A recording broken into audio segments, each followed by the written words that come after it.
난 항상 이때까지 분석해온 걸로는 37번이 그 문장의 단서가 있잖아. 항상 38번은 나오더라고? 나 이제 막 평가원에서 암살하러 오는 거 아니 그러니까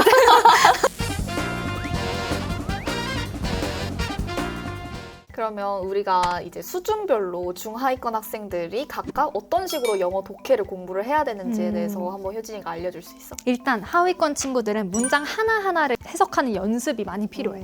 해석이 잘 안 되잖아. 그러니까 이 문장을 내가 어떻게 접근하고 주어 동사를 어떻게 찾아서 해석을 해야 되느냐, 이거를 연습하는 게 많이 필요한데, 그러니까 더더욱 해설지를 자꾸 막 펼쳐보면 안 돼. 그러니까 혼자서 어떻게든 해석해 보려고 노력을 하고 진짜 너무 안 된다 싶을 경우에 해설지를 좀 참고하는 방식으로 공부를 해야지 아마 그 문장 해석 능력이 좀 길러질 수 있을 거야. 그리고 중위권 친구들은 이제 보통 문장 해석은 다 되는데, 그래서 이 글이 뭘 얘기하는 거지? 싶은 그런 글 전체적인 맥락 파악이 잘 안 되는 친구들이 많을 거야. 그런 친구들은 이제 좀 글의 개요를 정리해 본다거나 자꾸 누군가를 이해시켜야 된다고 생각하면서 설명을 하면 이해가 잘 되거든. 그러니까 문제가 너무 짧다 보니까 사실 논리적으로 이해가 잘 안 되는 지문들도 많잖아. 근데 그런 거를 내가 앞에 있는 얘를 어떻게든 이해시켜야 된다 라는 생각으로 막 혼자 아니 그래서 이렇게 됐잖아. 그러면 어떻게 되겠어? 하면서 이렇게 혼자 고연동화 하듯이 얘기를 하다 보면 언젠가 자기도 모르게 이해가 돼. 그래서 그렇게 남한테 설명해 주듯이 한번 내용을 풀어서 쉬운 말로 얘기해보는 방법을 한번 추천할게.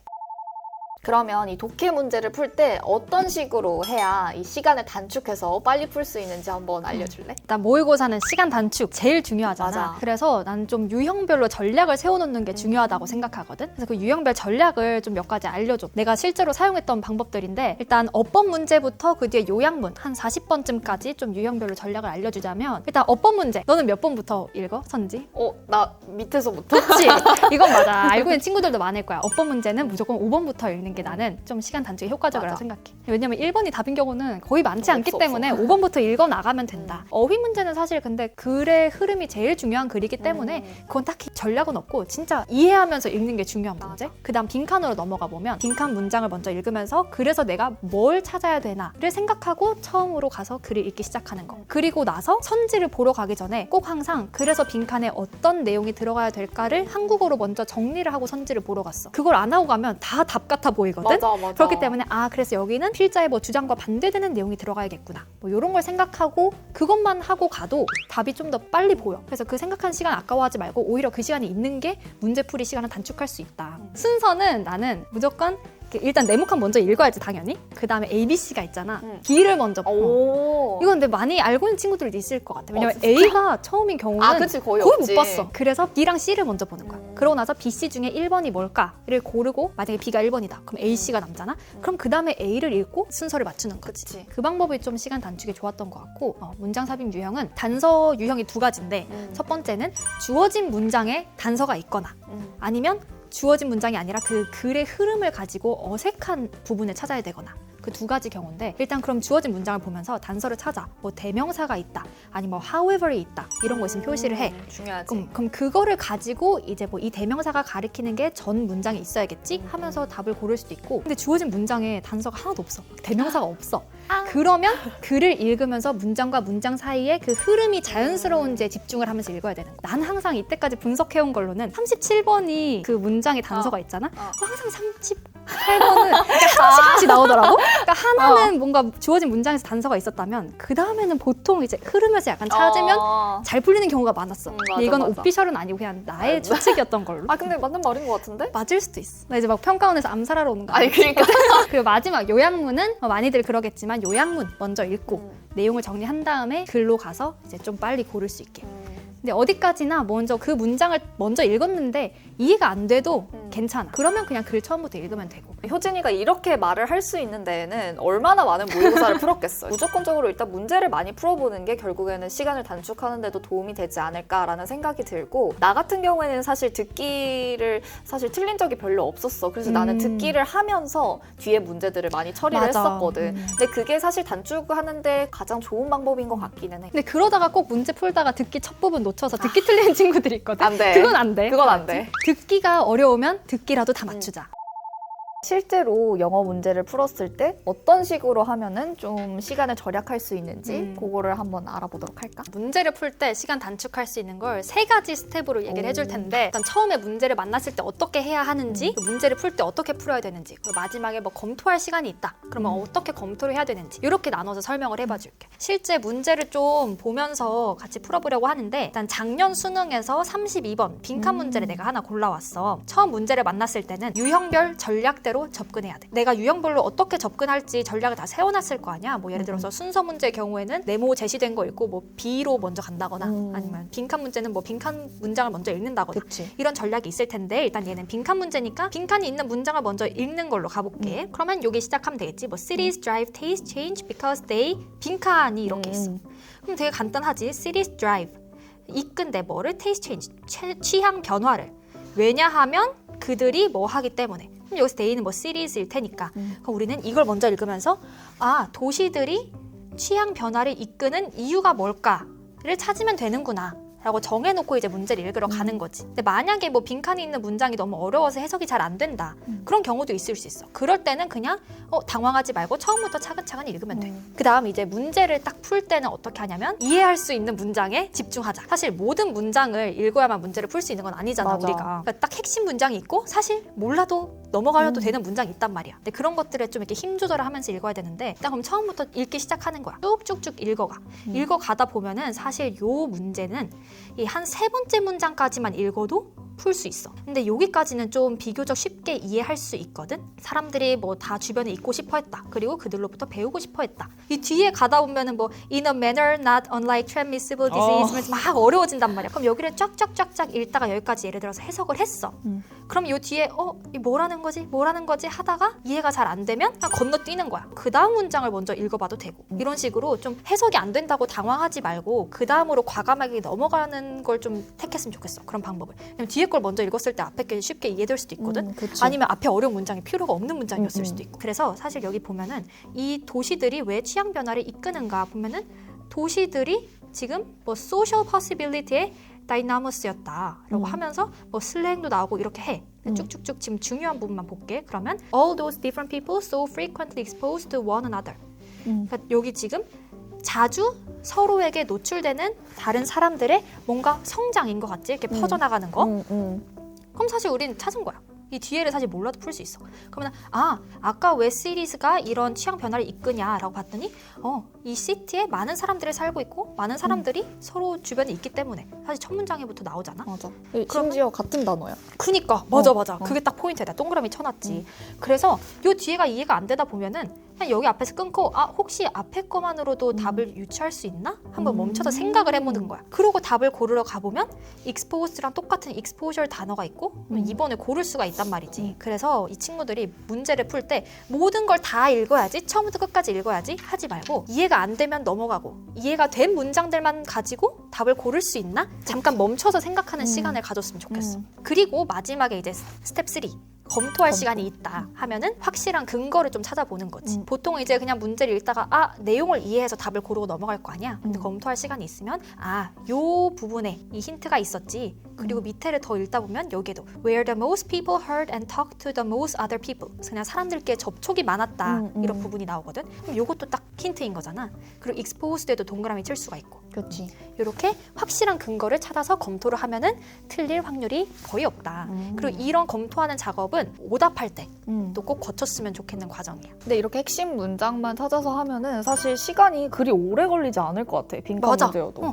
그러니까 모든 문장을 읽어야 된다는 부담을 버리고 이해되는 문장에 집중해서 좀 내용을 그치, 유추해도 그치. 되니까 뭐 잘 모르겠으면 그렇게 풀어나가면 좀 좋을 것 같아. 근데 우리 수능 특강, 뭐 수능 완성 이런 EBS 교재들 있잖아. EBS 교재로 공부하는 게 도움이 된다고 생각해?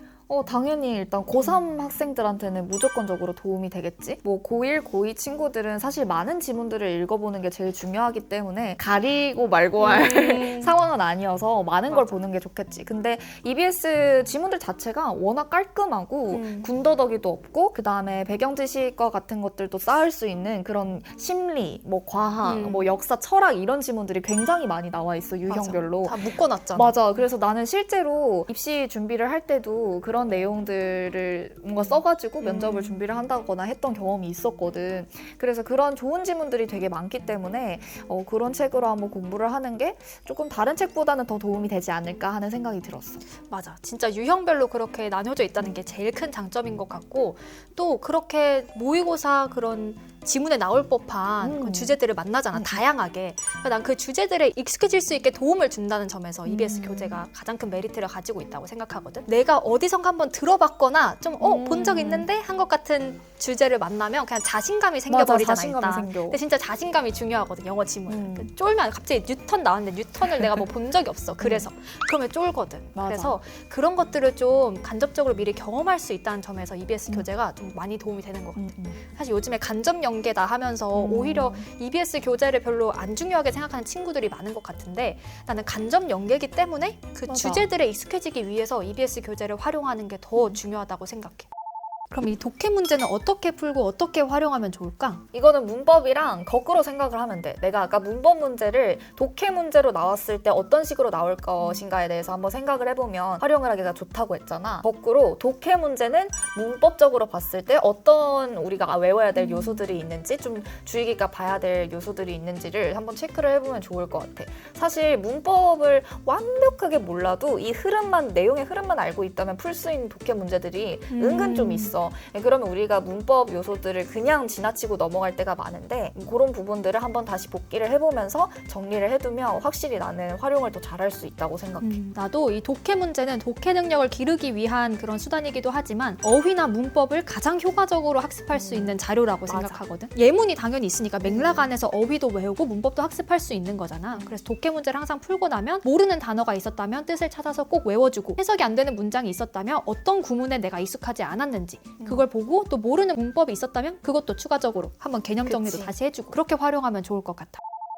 그러면 효지, 너는 영어 지문 분석 꼭 해야 한다고 생각해? 해야지. 해야지. 근데 너무 당연한 얘기야. 해야 맞아. 돼. 그냥 내가 읽고 맞춰서 넘어가? 그러면 안 돼. 그러니까 어떤 문장을 내가 잘 읽었어야 뭐 문제를 맞출 수 있었을지, 혹시나 틀렸을 경우에 그런 것들을 계속 파악하는 것도 중요하고, 문제를 맞췄더라도 글이 이렇게 흘러가고 있구나, 그런 구조를 파악하는 연습을 계속 해줘야지 나중에는 그냥 딱 그럼 보여. 지금 뭐 주제문 얘기하고 예시로 흘러가는 글이구나, 이런 큰 그림이 보인단 말이야. 근데 이 큰 그림을 보는 게 나는 문제풀이의 굉장히 핵심이라고 봐. 분석을 할 때 이제 학생들이 그냥 막 나는 맞췄으니까 넘어가겠어, 이런 경우가 많은데, 찍어서 맞췄는데도 넘어가는 경우가 맞아, 있다니까. 맞아. 그러면 안 돼. 그러면 이제 망하는. 그래서 항상 문제를 풀 때 이 문제가 다른 식으로 어떻게 변형이 돼서 나올 수 있는지 그 변형 포인트를 한번 잡아보는 게 좋을 것 같아. 나 같은 경우에도 실제 이거 이렇게 변형돼서 나올 것 같은데 라고 생각을 했는데 나왔어. 완전 적중했어. 근데 그런 거 계속 생각하다 보면 맞아. 보여. 맞아. 그런 게 보이기 시작하고, 그러니까 내가 출제자가 된다라는 느낌으로다가 분석을 처음부터 해보는 거야. 지금 그런 부분이 나는 되게 좋았던 것 같아. 그리고 한 가지 더 추천을 할게. 이 분석을 할 때 학생들이 정말 빨주노초 파남보 색색깔로 예쁘게 정리를 해놓는 경우가 많아요. 물론 그런 것도 좋겠지만 사실 나는 잘 그러면 눈에 안 들어오더라고. 분석을 할 때도 나는 연필 좀 추천해. 언제든지 지울 수가 있게끔 연필로 하거나 혹은 메모지로 하거나, 내가 아까 보여줬던 것처럼 아이패드를 활용하는 그런 방법들 확실히 좋은 것 같아. 그래서 분석을 하고 복습을 할 때도 깨끗하게 유지가 된 상태로 있어야 한다는 거, 그게 정말 중요한 것 같아. 그리고 진짜 그 분석을 하고 나서 그 분석한 것만 계속 보면은 끊어놨으니까 너무 잘 보이고 맞아. 해석이 잘 되거든. 나중에 시험지에서 그런 분석이 없는 지문을 만나면 갑자기 또 안 될 수도 있어. 맞아. 그래서 항상 지문 분석하고 나서 그냥 백지 상태의 깨끗한 원래 시험지를 보고 내가 잘 읽히나 이걸 확인하는 작업도 되게 중요한 것 같아.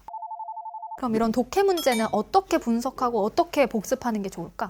일단 나는 문단별로 정리를 하는 과정이 필요하다고 생각을 하거든. 뭐 예를 들어서 그 모의고사 지문 같은 경우에는 한 그 문장 자체가 너무 길어. 그렇기 때문에 그걸 반드시 요약을 하는 과정이 나는 필요하다고 생각을 하거든. 그래서 옆에 짤막하게 문단이 끝날 때마다 한국어로 요약을 해두는 거지. 그리고 복습을 할 때는 그 요약한 거 보면서 한번 복습을 해보는데, 혹은 이제 기출 문제를 미리 다운을 받아서 프린트를 나는 해놓는 식으로 했거든. 그래서 새 걸로 프린트를 해서 나중에 풀어보고, 그러니까 내가 절대로 분석을 했던 거를 보면서 풀지 않게끔 답 체크도 웬만하면 해두지 않는 걸 나는 추천을 하는 편이야. 나랑 진짜 너무 비슷한 게, 나도 개요를 정리하는 거 너무 중요하다고 생각하거든. 글의 전체적인 그 큰 그림을 보려면 진짜 개요를 한국어로 정리하는 과정이 꼭 필요한 것 같아. 그래서 나도 나도 문제를 보고 딱 풀고 나서 항상 어디부터 어디까지 어떤 내용인지 나눠봤어. 각 그 덩어리에서 어떤 것들이 핵심 내용인지도 보고, 그리고 또 분석할 때는 내가 어떤 문장에 힘을 주고 읽어서 확실히 이해했어야 풀 수 있는 문제였는지 그런 핵심 문장도 한번 체크해보고 이렇게 분석을 많이 했던 것 같아. 글의 개요를 적는 방법에 대해서는 이따가 또 자세히 설명을 해주도록 할게.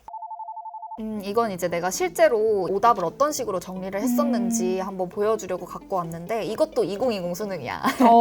우리가 이제 어법 틀린 문제를 항상 29번에서 물어보잖아. 근데 여기 보면은 이 지문 같은 경우에도 나는 항상 주어 동사를 SV로 항상 표시를 해줬어. 모든 문제를 풀 때. 문장마다 이렇게 슬래시 그어주면서 이렇게 좀 단락을 나눠줬던 것 같고, 그 다음에 항상 옆에다가 내가 쓴 답이 뭐였는지 그리고 왜 틀렸는지에 대해서 항상 이유를 짤막하게 적어놨던 진짜 중요한 것 같아. 맞아. 이거를 뭐 장황하게 사실 설명을 할 필요는 없기는 한데 그래도 내가 이런 것들을 한 번 더 체킹을 하면서 왜 틀렸는지를 해보면 그 다음번에 좀 실수를 반복하지 않을 수 있다는 점에서 되게 좋았던 것 같아. 그리고 여기도 보면은 1번부터 5번까지 해당되는 그런 문법 개념들이 있는데 이 위에다가 사실 이렇게 필기를 하면 안 보여. 너무 이 칸이 좁기 때문에 맞아. 사실 쓸 수 있는 공간이 많지 않거든. 그래서 항상 여백을 활용을 해서 1번에 해당되는 그런 문법 개념들 2번, 3번, 4번 이렇게 나눠서 항상 써줬던 것 같아. 이제 as 같은 경우에 하나 예를 들어보자면 이번에 as라는 게 사실 전치사로도 쓰일 수가 있고 접속사로도 쓰일 수가 있잖아. 아까도 얘기를 했듯이 나는 항상 SV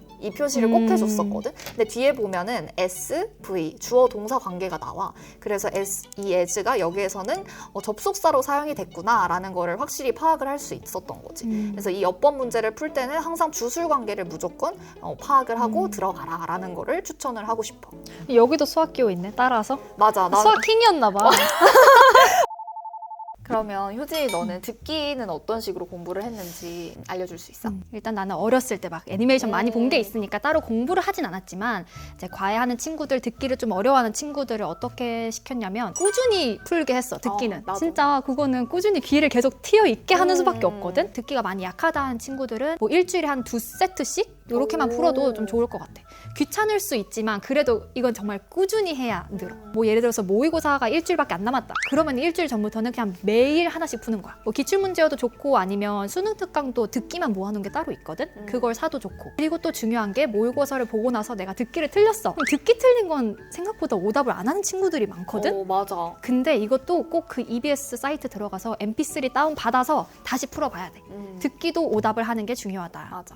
대본도 나와 있으니까 진짜 안 들린다 싶으면 대본 보면서 내가 어떤 문장을 못 들었는지도 꼭 체크하고. 맞아. 그리고 나는 과외 학생한테 딕테이션을 항상 시키거든. 일단은 들리는 거 뭐 하나라도 쓰라고 해. 그러니까 도저히 안 되겠으면 한국어로라도 그 발음을 쓰라고 하거든. 들리는 발음을. 좋다. 그렇게 시켜. 그러면 그때는 뭐야 하면서 하는데 나중에 보면은 이 단어였구나 하면서 대충이라도 문제를 맞출 수 있단 말이야. 그래서 그런 딕테이션 연습이 나는 좋은 것 같아.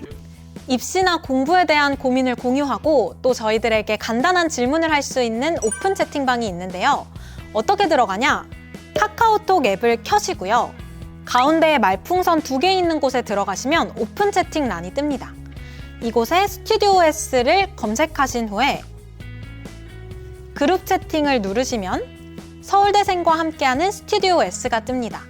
이 버튼을 클릭하시고 그룹 채팅 참여하기 버튼을 누르시면 저희 영상이 언제 올라가는지 같은 업로드 일정과 간단한 입시 관련 질문들을 공유하실 수 있습니다. 자세한 내용은 아래 설명란을 참고하세요. 너만의 비법이 있었어? 비법이라고 할 수 있나 싶긴 하지만 이거는 실제 문제를 보면서 봐야 될 것 같거든. 나는 문장별로 다 어떤 내용인지